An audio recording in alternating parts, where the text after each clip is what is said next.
Final, and at the moment it's Ronnie O'Sullivan who's out in front, leading Kyren Wilson by 6 frames to 3. Neil and Stephen here, and you don't beat Ronnie O'Sullivan with an 86% pot success rate, Stephen, do you? No, he's had chances, Kyren, there's no doubt about it. Got very scrappy. The first 3 or 4 frames after the interval were you know, to quite a poor standard actually. But sometimes the balls run awkward, and that can cause these scrappy frames. There's still got to be one, but there was a chance, you know, it could have got out of this 5-4, Kyren.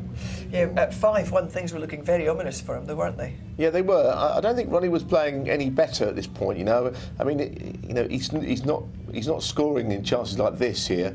I think Ronnie was maybe a bit fortunate actually on this next shot, because he cut it in. He ended up on the black. I think he might have hit the jaws of the corner pocket here, but it's not on the black. He's got racing early.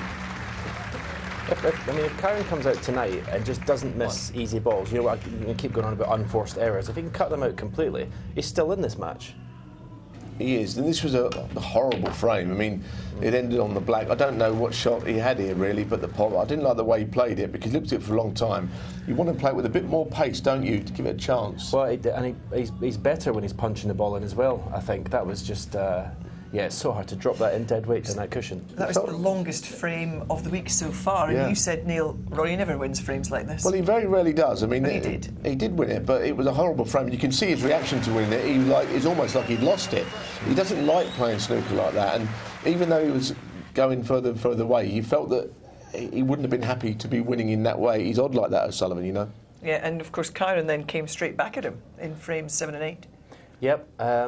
This was obviously, he played a nice safety shot to force this mistake from Ronnie, and obviously this is what he does best, his long game. And yeah, it was a nice, you know, it was an important frame to keep them, you know, to try and get back into this match. This was a nice shot because, as Alan said in commentary, he had to play for the green here, and he got on it perfectly.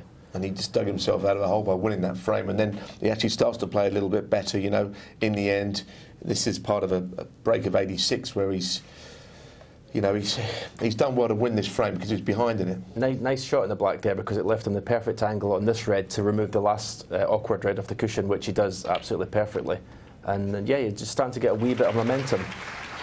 He did, and at 5-3, you think, well, if he gets that 5-4, he's done a miracle. He's pulled some out of the wreckage of what was going on. I mean, before the last frame, you know, there was 2 re-racks, you know, before this frame got underway. So I must say, this is the kind of frame O'Sullivan in the past would have been thinking about the interval and lost, but it's a brilliant break. That was a magnificent red, because he was leaving actually Kyren in there, and this, you love that shot, Neil. Well, it was fantastic, because it's very missable, it's hard to be on anything, everything he did was right. So that's the O'Sullivan, with the help of people like Stephen Peters in there, you know, to get his head right in frames like this, because I'm sure there was a period of his career when he wouldn't have made that break after sort of being so bogged down for so long. Kyren's hanging on to his coattails at the moment, but Ronnie just 3 frames away from another title. Yeah, it does look inevitable. Kyren really would have loved to have that last frame in the bag to only be 1 frame behind. Yeah, I think so. He's got to come out really strongly tonight, or else he could get blown away quickly.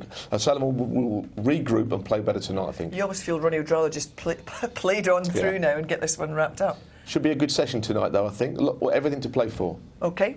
Don't go away, because on the other side of this couple of hours break, we'll have the climax of this year's Champion of Champions final. Ronnie leads Kyren Wilson by 6.